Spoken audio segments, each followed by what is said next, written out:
At the driving range, Karen insisted that Bob go to the counter to pay for the buckets of balls. He received a long, puzzled look from the teenage boy behind the counter, but quickly moved to a stall. As he tried out the new clubs, Bob struggled to hit the ball with any significant distance. Even though the clubs were technically tall, they were still shorter than his usual ones, and the short skirt made him self-conscious during every swing. By the time Karen agreed to stop, Bob was so frustrated he was on the verge of tears. Karen, however, did nothing to comfort him. "Don't worry, honey," she said with a smile. "You'll get used to those clubs soon enough. Maybe tomorrow. You should play from the ladies' tees, though.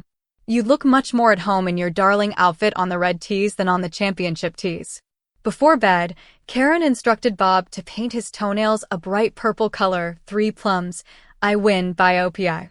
Bob had a restless night, dreading the thought of wearing another outfit Karen would choose for him the next day at the country club. The next morning, Karen woke Bob up early. "Wake up, sleepyhead," she said cheerfully. "You need to get ready for our golf round. Go ahead and take your shower. I woke you up early so you'd have plenty of time to shave your body thoroughly. Oh, and I want you to paint your fingernails to match your toes," she added, almost as an afterthought. When Bob came out of the bathroom, Karen was waiting for him with an excited expression. "I've picked out your outfit for today, and I think you're going to look absolutely darling, Missy," she exclaimed, gesturing toward the bed.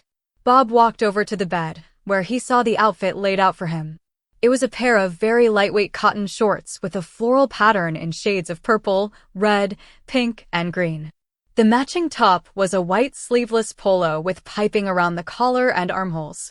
Karen had also laid out white ankle socks with colorful golf tees embroidered around the cuff, and white and red golf shoes from Lady Fairway. A straw hat with a band of silk flowers completed the outfit. Bob reluctantly put on the white cotton versus panties and white padded sports bra, followed by a pair of shiny suntan pantyhose. The shorts, once on, were very short, coming to mid-thigh, and Bob noticed that the legs were very loose and flared, almost giving the appearance of a skirt. The purple in the floral pattern almost perfectly matched his newly painted toenails. When Bob met Karen in the kitchen, he realized just how ridiculous he looked. Next to her in her khaki shorts and red polo shirt, his outfit felt even more out of place. On the way to the club, Bob hesitated before asking Karen who would be joining their foursome. "Well, Carol will be joining us. Unfortunately, John, or Jenny, as he's now known, doesn't play golf," Karen replied. To make the foursome complete, Carol invited Joe Mitchell from your office. Bob's face reddened instantly. "You must be joking," he cried. "What will Joe think when he sees me in this ridiculous outfit and playing with women's clubs? He's got a big mouth, and I'm sure this will be all over the office by 9:30 Monday morning," he whined.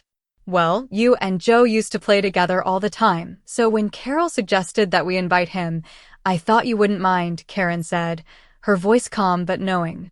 Bob sank lower into his seat, pulling his straw hat over his face to hide his frustration. He remained quiet for the rest of the drive, his mind racing with thoughts of humiliation. When they arrived at the club, Bob saw Joe Mitchell leaving his clubs at the drop-off point. Karen pulled the car up behind Joe's, signaling for Bob to get out. "Go say hello and check if Joe has seen Carol yet," she instructed.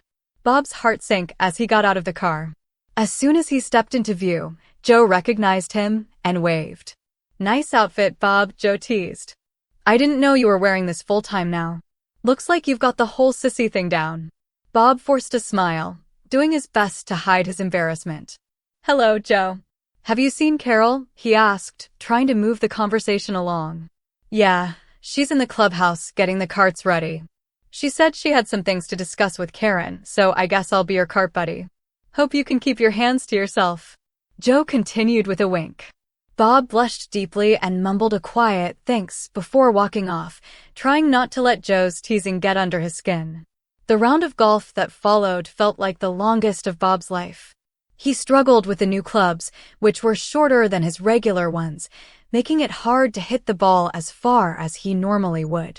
His padded sports bra made his usual swing feel awkward, and his self-consciousness about his outfit didn't help. By the end of the round, Bob's score had soared well above 100.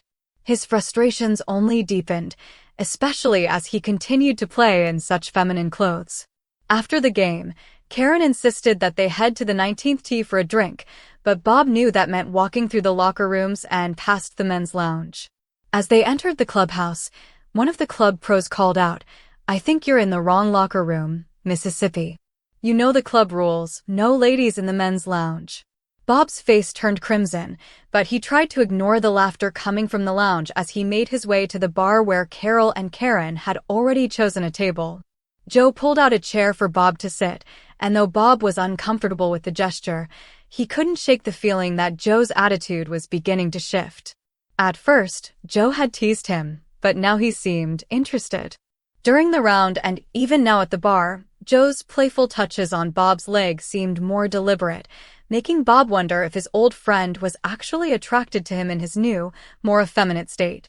As Bob sat there, deep in thought, Carol and Karen exchanged knowing glances. They could see the subtle changes in Joe's behavior, and they couldn't help but feel that this dynamic could lead to something intriguing in the future. Later that evening, when Bob and Karen returned home, she quickly quizzed him about his interaction with Joe. "You and Joe seem to get along pretty well today, Missy," Karen remarked, her tone light but probing. "I thought he'd continue the teasing from when we first saw him, but as the day went on, it seemed like Joe warmed up to your personality. Were you flirting with him while you were in the cart?" Bob shook his head quickly, a mix of frustration and confusion building within him. "Absolutely not," he replied firmly. "I think maybe he just felt sorry for me after a while." Karen raised an eyebrow. "Maybe so, but you two definitely looked friendly when we were sitting in the clubhouse. There's something there, Missy, I'm sure of it." John looked up from his work in the barn as a pickup with a horse trailer turned into the drive. He recognized the truck immediately. It belonged to Helen and Jim's teenage daughter, Darla. Helen and Jim had a ranch adjacent to his own. As Carol had warned, it appeared Darla was bringing over her barrel pony to sell. Darla parked the truck next to the barn and jumped out, waving excitedly. "Hi, John," she called. "Carol told me you were looking for a good barrel racing pony. Cupcake is one of the best in the county. I've won the FFA rodeo the past 2 years in a row with her. Why are you looking to buy a barrel horse?" When John stepped out of the barn's shadow to greet his teenage neighbor, Darla got her first full look at him. Like most people in the area, she had heard the rumors about John's increasing femininity, but she hadn't seen it for herself. To her surprise, the strong, rugged cowboy she once admired now stood before her dressed in a way that looked more at home on a fashion-forward woman than a rancher. It was a stark contrast to the man she once had a crush on and loved watching ride saddle broncs and rope calves at county rodeos. As Darla stifled a smile at his outfit, John bowed his head, trying to hide his flushed face beneath his straw hat, embarrassed by the situation. "Hi, Darla," he said quietly. "Carol has made me stop doing the rodeo events I used to love, and now she wants me to train for barrel racing. She's going to make me sell Scout and buy a barrel horse. I don't have much of a choice," he added, ashamed. "Thanks for bringing Cupcake over so I can see her. Honestly, I didn't want to go to any auctions or horse farms in my situation." Darla smiled warmly, though she had to fight back laughter at John's appearance. Here was the once macho cowboy she had admired, now wearing women's clothes, accessorized with silver and turquoise jewelry. It looked like something straight out of the rodeo queen competition. She couldn't help but picture John riding her barrel pony in his new outfit, and it amused her to no end. "Well, let's get Cupcake out and saddled up so you can try her out," Darla said. "Do you want me to saddle her for you, or do you think you can manage it on your own?" she teased playfully. John, trying to regain some of his former dignity, replied, "Of course I can saddle her myself. I've been doing it for years, long before you were born," he said with forced confidence. "Okay, I just didn't want you to worry about breaking a nail," Darla teased again. John led the pony out of the trailer and tied her to the fence. Darla fetched the saddle and blanket from the truck, bringing them to John. "This was the only blanket I could find when I loaded up, and to be honest, I was a little worried that it's too flashy for your taste," Darla said. "But I guess it won't be a problem." She threw a red velvet-like blanket with faux leopard fur trim over Cupcake's back and turned to John. "I have a matching hat and hat band for competitions, if you want to borrow them," Darla added with a grin. Though, from the looks of it, you might already have something similar in your wardrobe. Maybe I could borrow some of your things sometime, she teased. John's face reddened, and he tried to ignore the playful comments as he carefully placed the intricately detailed leather saddle over the blanket. The saddle's tooling was ornate, with feminine motifs like flowers and hearts. It also featured Darla's name in fancy script on each side. My dad had this saddle hand-tooled for me when I started competing in rodeos, Darla explained. I bet you could get a similar one made for yourself if you like. All the barrel racers have fancy saddles, and having your name on it is a nice personal touch. John tried to focus on the task at hand as he mounted the pony. When Carol had insisted he start barrel racing, he had set up a course in the corral, so the barrels were already in place. He trotted through the course a couple of times before Darla encouraged him to really push Cupcake. Come on, let her run. You'll get the feel of her faster, Darla urged. On his next run, John sped through the course, leaving the last barrel behind and racing toward the finish. As he did, his hat flew off and his short, feminine-styled hair, highlighted in the afternoon sun, was exposed. His silver and turquoise chandelier earrings swayed with each turn of his head. He looked, as Darla couldn't help but think, absolutely adorable. As John drove back toward the gate, Darla complimented him. You've got a great hairstyle, and those earrings really suit you, she called out. Just then, Carol approached from behind, smiling at the scene. Hello, Darla. Don't you just love John's new look? Carol said with a playful tone. He's been paying much more attention to his appearance lately. Darla laughed and agreed. She encouraged John to take another run, though he declined. He returned the pony to the trailer and began removing the saddle. That's an absolutely gorgeous saddle, Darla, Carol exclaimed. Thanks, Darla replied. I was telling John that my dad got me that saddle for my first rodeo competition. I think he might want to get one like it from the same tack shop. Wouldn't that be lovely? Carol responded. Maybe we could get you the same design, though we'd have to replace Darla with Jenny, she added with a grin. Jenny? Darla asked, confused. Yes, Carol said, with a knowing smile. Jenny is the new name he goes by. I think it suits his new style much better than John. Have you two made a deal yet? Carol asked, eager to finalize the transaction. We haven't started discussing it yet, Darla replied. He was just trying out Cupcake. Well, I think Cupcake is a great pony, and Jenny looked terrific riding her, Carol said approvingly. Have you seen John's horse, Scout? Carol continued. I've seen him at rodeo competitions, Darla said. He's a beautiful horse. Wonderful, Carol said. I have a proposition for you. How would you like to take Scout in exchange for Cupcake? You'd get John's old horse, and Jenny could have Cupcake. John's heart sank as he faced the idea of trading his beloved quarter horse Scout for the paint pony Cupcake. No, you can't possibly trade my horse for this pony, John cried. I've spent hundreds of hours training Scout. I've invested so much in him. Oh, I absolutely can, and I will, Carol snapped back, her voice firm. What do you think, Darla? Are you willing to make the trade? Darla smiled widely, her excitement palpable. Would I? Absolutely, she exclaimed. Jenny, take Cupcake to the barn and bring Scout and Darla's saddle and blanket back with you, Carol instructed. Devastated, John led Cupcake to the barn and returned with Scout, along with Darla's saddle and the blanket. His tears flowed freely as he loaded his treasured horse into the trailer.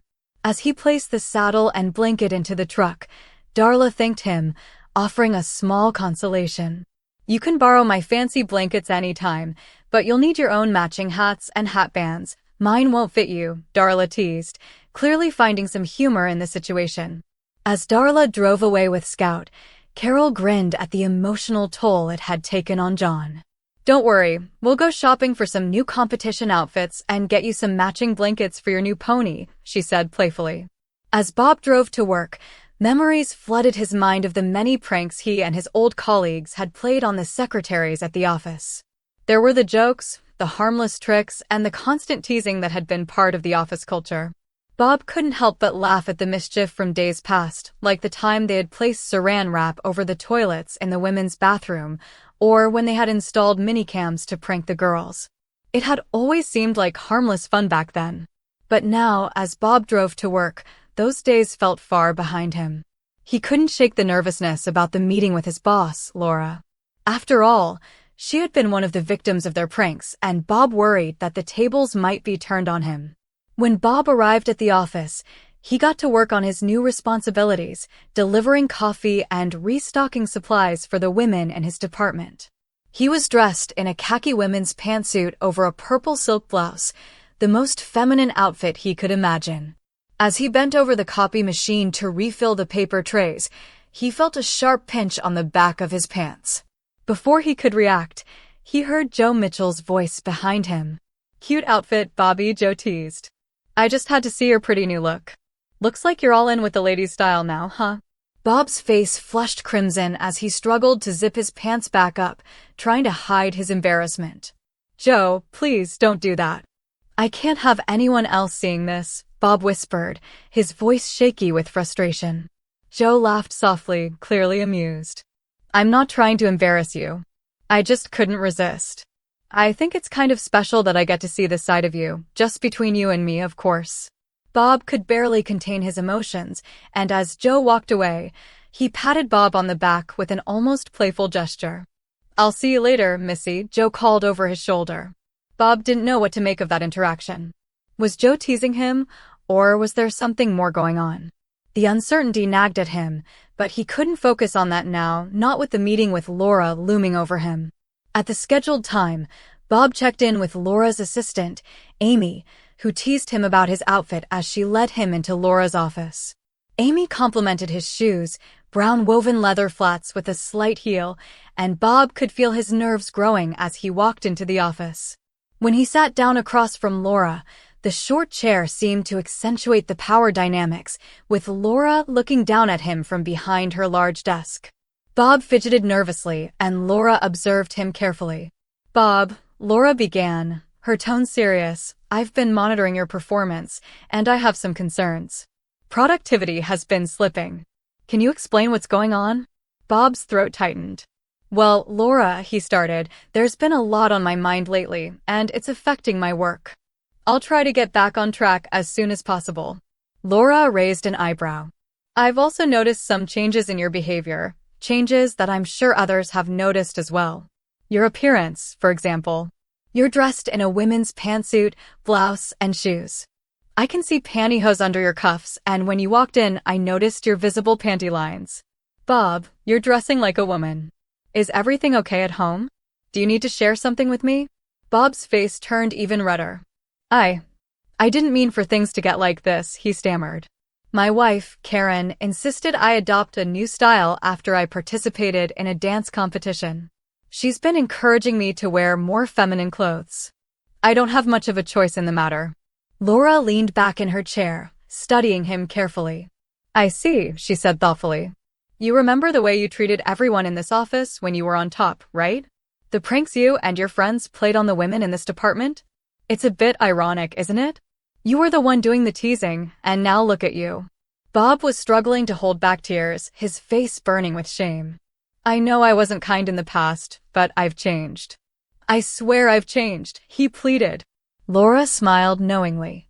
"Oh, I'm sure you have," she said, her tone almost mocking. "And I'm really curious to meet your wife. Why don't you set up a dinner for us next week? Amy can help you with my schedule." Bob felt his stomach drop. He had no idea what could come from this, but he knew it couldn't be good. "No, you can't possibly trade my beloved quarter-horse Scout for this pony," John cried. "I've spent countless hours training him. He's been my companion for years." Carol, her tone firm, responded, "Oh, but I absolutely can, and I will. What do you think, Darla? Are you ready to make that trade?" Darla smiled, clearly excited. "Would I? Absolutely," she exclaimed. "Jenny, take Cupcake to the barn and bring Scout and Darla's saddle and blanket back with you," Carol ordered. With a heavy heart, John led Cupcake to the barn and returned with Scout, along with Darla's saddle and blanket. He felt a deep sense of loss as he prepared to load his cherished horse into the trailer. As he placed the saddle and blanket into the truck, Darla thanked him. You can borrow my blankets anytime, but you'll need your own matching hats and hat bands, she teased playfully. As Darla drove away with Scout, Carol looked at John with a grin. Don't worry, we'll go shopping for some new outfits and maybe some matching blankets for your new pony, she said cheerfully. Driving to work the next morning, Bob couldn't help but reflect on his past with his colleagues. He remembered the harmless pranks and tricks he used to play on the secretaries. There was the time they had covered the toilets in saran wrap, or when he and his friends had set up minicams in the women's bathroom to prank their coworkers. It had seemed funny back then, but now those days felt like a distant memory. Today, Bob was facing the consequences of his actions. His thoughts drifted back to his meeting with Laura, which he had been dreading for weeks. Laura was one of the women who had been the target of some of his pranks, and Bob feared that the tables might now be turned on him. When Bob arrived at the office, he quickly got to work on his new responsibilities. His role as the office assistant had shifted, and now he had to take care of coffee deliveries and restock supplies for the women in his department. His outfit for the day, khaki women's pants and a purple silk blouse, made him feel even more out of place. While bent over the copy machine to refill the paper trays, Bob was startled by a familiar voice behind him. Cute outfit, Bobby, Joe Mitchell teased, noticing his appearance. Looks like you're all in with the ladies' style now, huh? Bob quickly tried to zip his pants back up. Joe, please don't do that, he whispered, his face turning crimson. I don't want anyone else seeing this. Joe laughed softly, clearly amused. I'm just teasing, Bob. No one else was around. I think it's kind of special that I get to see this side of you, just between us, of course. Bob didn't know how to react. Was Joe just joking, or was he genuinely interested? This uncertainty only added to the confusion that Bob was already feeling, especially with the upcoming meeting with Laura hanging over his head. Later, Bob entered Laura's office, where her assistant Amy had already started teasing him about his outfit. Those flats are really cute, Bob. How are you liking your new role? Amy asked with a mischievous smile. When Bob finally sat down in front of Laura, the chair felt awkwardly low, making him feel even smaller in comparison to her. Laura glanced over her glasses and started speaking. Bob, she began, her tone serious, I've noticed a decline in your performance, and I've decided to move you into a new position as my executive assistant. HR has been notified. Carol is doing a great job picking up the slack and will take over your former position. As for you, I'm assigning you to a much smaller workspace, right outside my office, next to Amy. She'll be your mentor and handle my phone, mail, and calendar. You'll be assisting me with meetings and running personal errands, among other tasks. Bob felt a lump in his throat. Please, Laura, he begged. Can't you reconsider? I promise I'll do better. Laura shook her head, unyielding. I've made my decision. From now on, you should address me as Ms. Simpson. Now, get yourself packed up and be in your new space first thing tomorrow. Wear something nice and don't forget to arrange that dinner with your wife, she added. When Bob returned to his office, he found Carol already packing up his things. HR called me and told me about your new position upstairs, Carol said, smiling knowingly. You'll have a much smaller space, so I'm sending your personal belongings home with you. She handed him a box with his photos and a few office items. Bob, feeling humiliated, struggled to carry 6 boxes of his belongings to his car. As he made his final trip, Joe followed him out and offered to help. You didn't get fired, did you? Joe asked hesitantly. No, Bob replied. I've been reassigned to a new position upstairs as Laura's executive assistant. Sounds like a promotion, Joe said, trying to sound upbeat. Not exactly, Bob responded with a forced smile. But it's something, he added, trying to put a positive spin on his situation. We'll miss you on our floor, Joe said. I'll come visit you upstairs sometime. Joe winked, and Bob's face turned bright red. He quickly got into his car and drove off, tears streaming down his face as he thought about how he would explain this to Karen and how he would handle the dinner with Laura. At his next dance lesson, Bob and the other members of the line dance group were asked to stay late for a combination dance lesson. Joanne, the instructor, gathered the group with exciting news. I've signed your team up for an important competition, she exclaimed. In 2 weeks, there's a gay rodeo at the county fairgrounds, and they're holding a dance competition. I think this team has a great chance to win the line dance division, especially when the judges see you in your costumes." Some of the dancers groaned, while others jumped for joy. Many of the members were feminized sissies, while others were crossdressers looking to improve their grace for other competitions. "I'm still working on the costumes," Joanne continued, "but one thing's for sure, your skirts will be short, and your bloomers will be frilly. Audiences love to see those pretty bloomers when you spin and twirl." Back at John's ranch, Carol stood over him as he filled out an application for the barrel racing competition. Tears streamed down his face as he filled in each blank. "Quit your crying, Jenny," Carol scolded. "You're lucky the gay rodeo lets men compete. Make sure you list your first name as Jenny and Cupcake as your horse's name." 2 weeks later, Bob, John, Karen, and Carol arrived at the fairgrounds. Bob was wearing an extremely short white skirt with a turquoise sequined hem and a matching fringe top. His cowboy hat, also white, had a turquoise band that matched his outfit. John, equally dressed in feminine attire, wore tight white jeans and a pink western blouse, complete with matching boots and a pink cowboy hat. "Missy, get over to the exhibits barn and look for Joanne," Karen instructed. She wanted to do some last-minute practice before the competition. "Jenny, get to the stock barn and register for the barrel race," Carol added. "I'll meet you back at the truck to help get Cupcake saddled." As John hurried across the fairgrounds, he heard a familiar voice call out. "Hey, is that you, Bobby?" Bob couldn't believe it. Joe Mitchell had shown up at the gay rodeo. Epilogue. What will happen next for our sissy heroes? Will Bob continue to face challenges in his new role as executive assistant? Will John and Cupcake make it in the barrel race? What role will the competition play in their journey, and how will Karen and Carol continue to lead them on these new adventures?